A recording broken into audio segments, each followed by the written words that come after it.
Hello दोस्तों, study knowledge में विवेक आपका फिर से स्वागत करता हूं। दोस्तों शाम के 7 बज चुके हैं और आपका हिंदी क्लास स्टार्ट हो चुका है, तो फटाफट आप लोग क्लास में आ जाइए और क्लास को ज्वाइन कर लीजिए। दोस्तों यहाँ पे देख सकते हैं आप कि नए पाठ्यक्रम पर आधारित कक्षा 12 सामान्य हिंदी, इसमें दोस्तों हम लोग पढ़ रहे हैं हिंदी के गद्यांश पर आधारित प्रश्न उत्तर।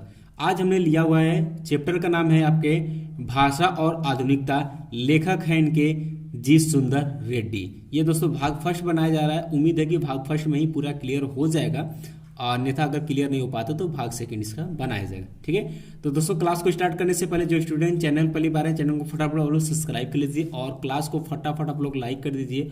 और इस क्लास को कम से कम 10 से 20 छात्रों में जरूर शेयर करिएगा, और कोई समस्या होती है तो हमें कमेंट बॉक्स में कमेंट जरूर करिएगा। ठीक है, तो दोस्तों कुछ पहले बेसिक बात करते हैं। हम हमेशा रिपीट फिर से करेंगे, जैसा पिछले क्लास में हमने बताते कि आपको बोर्ड एग्जाम में क्वेश्चन नंबर 3 में आपको ये गद्यांश देखने को मिलेगा। इसमें 2 गद्यांश आपको दिया रहेगा और अथवा करके रहेगा। ठीक है, 2 गद्यांश दिया रहेगा, अथवा करके रहेगा, उसमें से आपको एक करना होगा। और हर गद्यांश में आपको 5 क्वेश्चन दिया रहेगा और प्रत्येक क्वेश्चन आपके 2-2 अंक के रहेंगे। यानी कि ये इस गद्यांश क्वेश्चन नंबर 3 से आपको 10 अंक के क्वेश्चन पूछे जाएंगे। क्लियर है। और मैंने ये भी बताया था कि आपके 2 क्वेश्चन हमेशा कॉमन रहेंगे। पहला आपसे पूछेगा कि इसका पाठ का नाम, दिए हुए गद्यांश का पाठ का नाम और लेखक का नाम ये, और दूसरा क्वेश्चन आपसे पूछेगा कि रेखांकित भाग की व्याख्या कीजिए। ये 2 क्वेश्चन आपका काम रहेगा। और 5वां क्वेश्चन अक्सर ये पूछता है कि दिए गए गद्यांश में इसकी विशेषताएं स्पष्ट कीजिए या लेखक की क्या विशेषताएं रही हैं। बाकी तीसरा, चौथा, 5वां क्वेश्चन आपको दिए हुए गद्यांश में से ही खोज कर लिखना होता है और बहुत ही सिंपल होता है। जैसा कि मैंने पिछले क्लास में आपको खोजना सिखाया था कि किस तरीके से आप दिए हुए गद्यांश को अच्छे से पढ़िएगा और उसी में से आप आंसर को ढूंढ लीजिएगा और दिए हुए आंसर को उसी क्वेश्चन के भाषा में आपको देना होता है। आई होप कि आप सभी कर पाएंगे और अच्छा से अच्छा नंबर इस गद्यांश में लेकर आएंगे। ठीक है, तो बात करते हैं आज के गद्यांश की। तो पहला गद्यांश हमने यहाँ पर लिया हुआ है। और दोस्तों एक आपसे बात बतानी जो कि आपके लिए बहुत ही इंपॉर्टेंट होने वाला है। बात यह है दोस्तों कि 1 नवंबर से आपके ऑल सब्जेक्ट अर्थात सभी सब्जेक्ट के इम्पॉर्टेंट क्लास चलने वाले हैं। तो क्लास को 1 नवंबर से क्लास को मिस मत करें, क्योंकि यह इम्पॉर्टेंट सेलेक्ट करके ही बनाए जाते हैं और ये क्वेश्चन आपके बोर्ड एग्जाम 2021 में आने की पूरी संभावनाएं रहती है। ठीक है, पिछले साल भी हम लोगों ने ऐसे प्रिपरेशन करवाया था और जितने क्वेश्चन हमने बताया था उतने में से ही बोर्ड एग्जाम में क्वेश्चन आए भी थे और छात्रों ने बहुत ही आसानी से क्वेश्चन को सॉल्व भी किया था और खुश भी थे। तो इस क्लास को मिस मत करिएगा। अभी तक आपने क्या पढ़ा क्या नहीं पढ़ा ये मतलब मायने नहीं रखता है, बट 1 नवंबर से किसी भी क्लास को मिस नहीं करना है। ठीक है, अब आइए हम लोग गद्यांश की ओर बढ़ते हैं। तो दोस्तों यहाँ पर भाषा और आधुनिकता आ जाती है। पहला गद्यांश हमने यहाँ पर लिया हुआ है कि भाषा स्वयं संस्कृति का एक अटूट अंग है। संस्कृति परंपरा से निःसृत होने पर भी परिवर्तनशील और गतिशील है। उसकी गति विज्ञान की प्रगति के साथ जोड़ी जाती है। अब यहाँ से रेखांकित कर दिया गया कि वैज्ञानिक आविष्कारों के प्रभाव के कारण अद्भुत नई सांस्कृतिक हलचलों को शाब्दिक रूप देने के लिए भाषा के परंपरागत प्रयोग पर्याप्त नहीं है। इसके लिए नए प्रयोगों की नई भाव योजनाओं को व्यक्त करने के लिए नए शब्दों की खोज में महती आवश्यकता है। ये दोस्तों गद्यांश, और ये गद्यांश बहुत ही इंपॉर्टेंट है, कई बार बोर्ड एग्जाम में आया हुआ है, तो इसे आप जरूर देखिएगा। अब इससे क्वेश्चन क्या क्या बन सकते हैं ध्यान सुनिएगा। पहला क्वेश्चन आपको बनेगा उपयुक्त गद्यांश के पाठ और लेखक का नाम लिखिए, जो कि जैसा कि मैंने बताया कि 2 क्वेश्चन आपका कॉमन रहेगा। इसके बाद दूसरा आपको मिलेगा कि रेखांकित अंश का व्याख्या के यानी वैज्ञानिक आविष्कारों का प्रभाव से लेकर के महती की आवश्यकता है, यहाँ तक आपको इसका व्याख्या करना है। ठीक है, तीसरा क्वेश्चन आपसे ये पूछता है कि प्रस्तुत अवतरण के माध्यम से लेखक ने किस बात पर बल दिया है। ठीक है, अभी आपने भी जैसा कि हमने यहाँ पर गद्यांश हमको पढ़ा है, तो कुछ इसके बारे में आपको आशा हो गया कि यहाँ पर लेखक क्या कहना चाहता है। अभी हम आपको इसका भी बताएंगे उत्तर। इसका चौथा आपसे क्वेश्चन पूछेगा संस्कृति का एक अटूट अंग क्या है। तो यहाँ आप देख सकते हैं कि इसका आंसर डायरेक्ट मिल जाएगा। संस्कृत का भाषा एवं संस्कृत का एक अटूट अंग है। भाषा जो है स्वयं संस्कृति का एक अटूट अंग है। इस चौथा का आंसर आपको देख सकते हैं सामने ही मिल चुका है। ठीक है, आगे बात करते हैं। तो 5वां क्वेश्चन आपसे ये पूछेगा किसकी गति विज्ञान की प्रगति के साथ जोड़ी जाती है। किसकी गति विज्ञान की प्रगति के साथ जोड़ी जाती है, इसका भी आंसर इसी में से हम खोज कर आपको बताएंगे। तो पहली बात करते हैं, पहला क्वेश्चन का आंसर आप क्या देंगे कि उपयुक्त तो गद्यांश के पाठ और लेखक का नाम। तो दोस्तों दो तरीके से आप देख सकते हैं। पहला आप इस तरीके से दोस्तों लिख सकते हैं, क्वेश्चन कहा है कि उपयुक्त गद्यांश के पाठ और लेखक का नाम लिखिए। तो आप इस तरीके से लिख सकते हैं, प्रस्तुत गद्यावतरण हमारे पाठ्य पुस्तक गद्य में, देखिए इसको आपको ब्लैक पेन से लिख देना है। इनमें संकलित तथा श्रेष्ठ विचारात्मक निबंध का जी सुंदर रेड्डी द्वारा लिखित भाषा और आधुनिकता शीर्षक से निबंध से अवतरित या लिया गया। आप चाहे इस तरीके से भी आंसर दे सकते हैं, या अथवा दूसरी विधि से आप आंसर इस तरीके से दे सकते हैं, पाठ का नाम आप लिख दीजिएगा भाषा और आधुनिकता, लेखक का नाम जी सुंदर रेड्डी, इतना लिखिएगा। इस पर आपको 1 अंक निर्धारित, इस पर भी आपको 1 अंक निर्धारित, ओवरऑल आपको 2 अंक यहाँ से आसानी से मिल जाएंगे। ठीक है, बात करते हैं दोस्तों रेखांकित भाग की व्याख्या करना होता है। तो यहाँ पर आपको दिया है कि वैज्ञानिक आविष्कारों के प्रभाव के कारण अद्भुत नई सांस्कृतिक हलचलों को शाब्दिक रूप देने के लिए भाषा के परंपरागत प्रयोग पर्याप्त नहीं है। इसके लिए नए प्रयोगों की, नई भाव योजनाओं को व्यक्त करने के लिए नए शब्दों की खोज की महती आवश्यकता है। इसका कहने का मतलब यह है कि दोस्तों कि भाषा में जो प्रयोग प्राचीन काल पहले से जो चली आ रही है, ठीक है, पहले से चली आ रहे हैं, वे नए सांस्कृतिक परिवर्तनों को व्यक्त करने में समर्थ नहीं है। इसलिए नित्य प्रति मतलब कि रोज संस्कृति में हुए परिवर्तनों को भाषा द्वारा व्यक्त करने के लिए नए नए भाषा के नए नए शब्दों का प्रयोग करना चाहिए, और नए नए भाषा में नए नए प्रयोगों, नए नए शब्दों की खोज का कार्य होना बहुत ही आवश्यक है, जिससे बदलते हुए नए भाव को उचित रूप से व्यक्त किया जा सके, या व्यक्त करने के लिए भाषा का यूज या खोजना अति आवश्यक है। इस तरीके से आप दोस्तों यहाँ पर रेखांकित अंश की व्याख्या कर सकते हैं। आप गद्यांश पढ़ेंगे तो आपको आसान हो जाएगा। अगर आपको कुछ नहीं आता तो रेखांकित भाग की व्याख्या को ही आप अपने हिसाब से लिख दीजिएगा, अपने मन से लिख दीजिएगा, कहना बस वही आपका क्या हो जाएगा, यहाँ पर व्याख्या का उत्तर हो जाएगा, वही आपका रेखांकित अंश की व्याख्या हो जाएगा, और आपका आंसर मान्यों का सही भी होगा। ठीक है, अगर जो स्टूडेंट एकदम वीक है, उसको कुछ भी नहीं आता है, तो वो रेखांकित अंश की व्याख्या भी उतार देगा तो भी आपको 1 नंबर मिल जाएगा। ठीक है, लेकिन क्वेश्चन को छोड़ना नहीं है। इसके बाद तीसरा क्वेश्चन दोस्तों यहाँ से आपसे पूछा था कि प्रस्तुत अवतरण के माध्यम से लेखक ने किस बात पर बल दिया है। दोस्तों यहाँ पर आंसर इस तरीके से आप लिखेंगे, प्रस्तुत गद्यावतरण में लेखक ने विज्ञान की प्रगति, ध्यान सुने, विज्ञान की प्रगति के कारण जो सांस्कृतिक परिवर्तन होता है उसे शब्दों द्वारा व्यक्त करने के लिए भाषा में नए प्रयोगों की आवश्यकता पर बल दिया। ऐसे आप आंसर लिखेंगे। चौथा आंसर आपको जैसे मैंने पहले ही बता दिया कि संस्कृति का एक अटूट अंग क्या है, तो संस्कृति का एक अटूट अंग क्या है, भाषा है। 5वां क्वेश्चन आपसे कहा था किसकी गति विज्ञान की प्रगति के साथ जोड़ी जाती है, तो संस्कृति, ध्यान से, संस्कृति की गति विज्ञान की प्रगति के साथ जोड़ी जाती है। तो बहुत ही सिंपल सा होता है दोस्तों, और आप 10 अंक में 10 अंक आसानी से ला सकते हैं, और इसमें कुछ आपको करना नहीं होता, बस जैसे जैसे कहा है क्वेश्चन वैसे वैसे आपको आंसर देना होता है। ठीक है, अब आपको यहाँ पर देख सकते हैं, दूसरा हमने यहाँ पर गद्यांश यहाँ पर लिया हुआ है। दूसरा गद्यांश आपसे ये कहता है कि विज्ञान की प्रगति के कारण नई चीजों का निरंतर आविष्कार होता रहता है। जब कभी नया आविष्कार होता है उसे एक नई संज्ञा दी जाती है। जिस देश में उसकी सृष्टि की जाती है वह देश उस आविष्कार के नामकरण के लिए नया शब्द बनाता है। वही शब्द प्रायः अन्य देशों में बिना परिवर्तन के वैसे ही प्रयुक्त किया जाता है। यदि हर देश उस चीज के लिए अपना अपना अलग अलग नाम देता रहेगा तो उस चीज को समझने में दिक्कत होगी।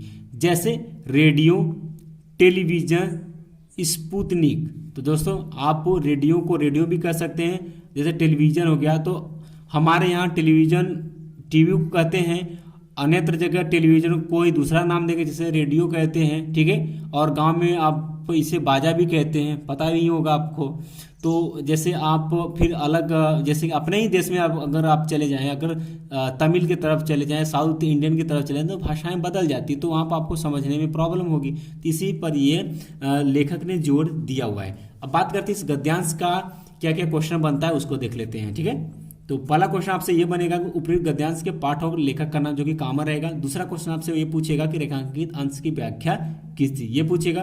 तीसरा क्वेश्चन कहता है कि कौन सा देश किसी आविष्कृत चीज के नामकरण के लिए नया शब्द देता है। चौथा क्वेश्चन, यदि हर देश आविष्कृत चीजों को अपना अपना अलग नाम देता रहे तो क्या होगा। पांचवा, नई चीजों के आविष्कार होने का क्या कारण है। बहुत ही क्वेश्चन बहुत ही अच्छा है और शानदार क्वेश्चन माना जाएगा और इस गद्यांश को भी आप इंपॉर्टेंट में टिक कर लीजिएगा। तो पहला का आंसर आप डायरेक्ट पाठ का नाम, भाषा और आधुनिकता, लेखक का नाम जी सुंदर रेड्डी। अगर आप चाहते हैं इस तरीके से लिखने के लिए तो आप इस तरीके से लिख सकते हैं। प्रस्तुत गद्यावतरण हमारी पाठ्य पुस्तक गद्य गरिमा में संकलित श्रेष्ठ विचरणात्मक निबंधकार जी सुंदर रेड्डी द्वारा लिखित भाषा और आधुनिकता शीर्षक निबंध से अवतरित है या लिया गया है। ठीक है, इस तरीके से आप दे सकते हैं। बात करते हैं रेखांकित अंश की व्याख्या। तो रेखांकित अंश की व्याख्या दोस्तों आप इस तरीके से करेंगे। यहाँ पर शुरू से ही विज्ञान की प्रगति के कारण नई चीजों का निरंतर आविष्कार होता रहता है। जब कभी नया आविष्कार होता है उसे एक नई संज्ञा दी जाती है। जिस देश में उसकी सृष्टि की जाती है वह देश उस आविष्कार के नामकरण के लिए नया शब्द बनाता है। वही शब्द प्राय अन्य देशों में बिना परिवर्तन के वैसे ही प्रयुक्त किया जा सकता है। यहाँ तक आप करना है इसको। आप अपने भाषा में इस तरीके से लिखेंगे कि रेखांकित भाग में लेखक का कथन यह है कि यदि कोई विदेशी शब्द अपने भाव का संप्रेषण करने में सक्षम है तो उसमें परिवर्तन नहीं करना चाहिए। उदाहरण के लिए आप इस तरीके से समझा सकते हैं कि आज प्रत्येक देश में विज्ञान के क्षेत्र में भिन्न भिन्न आविष्कार हो रहे हैं और उन्हें नए नए नाम दिए जा रहे हैं। प्रत्येक देश में अपना आविष्कृत वस्तु का नाम अपनी भाषा के अनुसार नामकरण कर रहा है और दूसरे देशों में भी वही नाम प्रचलित होता जा रहा है। ठीक है, इस तरीके से आप रेखांकित भाग का आप व्याख्या कर दीजिएगा। और तीसरा क्वेश्चन कहता है कौन सा देश किसी आविष्कृत चीज के नामकरण के लिए नया शब्द देता है। तो उसका आंसर आप लिखिएगा कि जिस देश में किसी चीज की सृष्टि की जाती है वही देश उस आविष्कृत या आविष्कार किए हुए वस्तु का उस चीज का नामकरण के लिए नया शब्द देता है, जैसे गद्यांश में दिया हुआ है पहले से। ठीक है, और इसके बाद चौथा क्वेश्चन का आंसर आप लिखिएगा। क्वेश्चन है कि यदि हर देश आविष्कृत चीजों को अपना अलग अलग नाम देता रहेगा तो क्या होगा। तो इसका आंसर आपको पहले से ध्यान में आ गया होगा कि यदि हर देश आविष्कृत या आविष्कार किए हुए चीजों को अपना अलग अलग नाम देता रहे तो उस चीज को समझने में क्या होगी, दिक्कत होगी। जैसे कि भाषाएं बदलेंगी, चीज का नाम बदलेगा तो समझने में क्या होगी, प्रॉब्लम होगी। इस चीज पर जोर दिया गया है। ठीक है, पांचवा क्वेश्चन आपसे इससे पूछेगा कि नई चीजों के आविष्कार होने का क्या कारण है। तो नई चीजें के आविष्कार होने का कारण विज्ञान की प्रगति है। ठीक है, इस तरीके से आप आंसर दे सकते हैं और प्रत्येक क्वेश्चन का आंसर आपको 2-2 अंक मिलेगा और इसे आप आसानी से पूरा कर सकते हैं और आसानी से 10 अंक ला सकते हैं। ठीक है, अब तीसरा हमने यहाँ पर गद्यांश सेलेक्ट किया हुआ है। तीसरा गद्यांश है कि नए शब्द, नए मुहावरे एवं नई रीतियों के प्रयोग से युक्त भाषा को व्यवहारिकता प्रदान करना ही भाषा में आधुनिकता लाना है या नई दिशा लाना है। दूसरे शब्दों में देख सकते हैं कि नए शब्द से लेकर के आधुनिकता लाना, ये आपको रेखांकित किया, इसी का व्याख्या आपसे पूछेगा।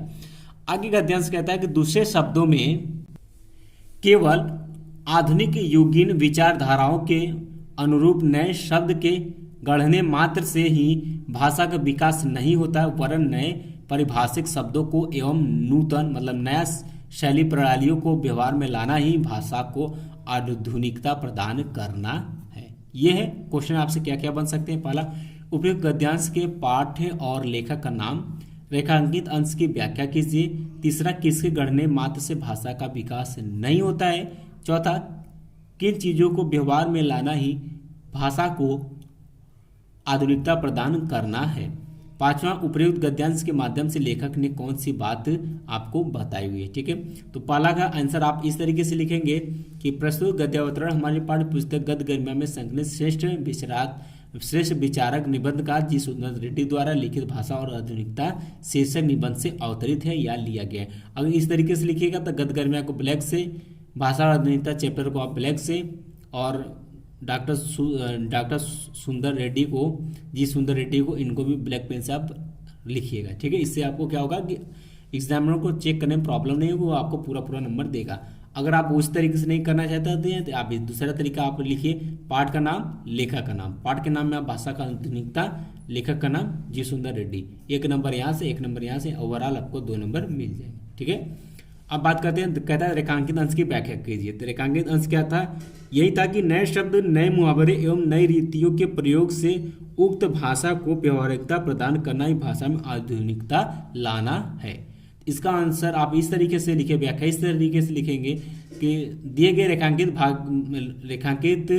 भाग में लेखक कहते हैं कि किसी भाषा में आधुनिकता का समावेश तभी हो सकता है जब उसमें नए नए जन प्रचलित शब्दों, मुहावरों तथा लोकोक्तियों को समाहित कर लिया जाए। इन बातों के समावेश से भाषा व्यवहारिक हो जाती है। इतना ही आंसर आपको देना होता है। इसके बाद आपका तीसरा क्वेश्चन पूछा है कि किसके गढ़ने मात्र से भाषा का विकास नहीं होता है।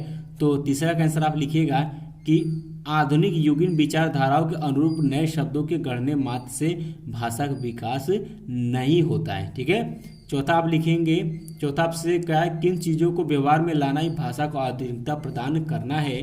तो नए पारिभाषिक शब्दों को एवं नए शैली प्रणालियों को व्यवहार में, मतलब कि ऐसे बस मैंने शब्द को गठन कर दिया उससे नहीं होगा, उसको नए प्रणाली, नए भाषा के व्यवहार में बोलने में, ठीक है, व्यवहार में जब हम ला देते हैं तो व्यवहार में लाना ही भाषा की आधुनिकता प्रदान करना है। ठीक है। पांचवा क्वेश्चन आपसे ये क्या, उपयुक्त गद्यांश के माध्यम से लेखक ने कौन सी बात बताई है। तो आप लिखेंगे उपयुक्त गद्यांश में लेखक ने भाषा को आधुनिक बनाने के लिए उपाय बताए हैं। ठीक, आधुनिक बनाने के उपाय बताएं भाषा को। ठीक है। इस तरीके से आप दिए हुए गद्यांश का क्वेश्चन का आंसर देंगे और आप 10 में से 10 अंक प्राप्त करेंगे। ठीक है। इसी के साथ दोस्तों आपका भाषा और आधुनिकता में 3 गद्यांश जो कि इम्पोर्टेंट रहे थे और इसको मैंने आपके साथ डिस्कस किया और आप इसको 1-2 बार जरूर रिपीट कर लीजिएगा। इसके बाद दोस्तों लास्ट चैप्टर आपका बचता है जो कि इस साल बोर्ड में जो सिलेबस कटने के बाद बचा हुआ है, वो आपका चैप्टर ये आता है, हम और हमारा आदर्श। जी हाँ दोस्तों, हम और हमारा आदर्श, जो कि डॉक्टर APJ अब्दुल कलाम जी द्वारा लिखा गया है। इसको हम लोग नेक्स्ट क्लास में अच्छे से डिस्कस कर लेंगे। इसमें भी 1-2 गद्यांश जो कि इंपॉर्टेंट है और बोर्ड एग्जाम में आते भी हैं। ठीक है। तो दोस्तों आज की क्लास यहीं तक, फिर मिलते हैं नेक्स्ट क्लास में। तब तक के लिए जय हिंद, जय भारत।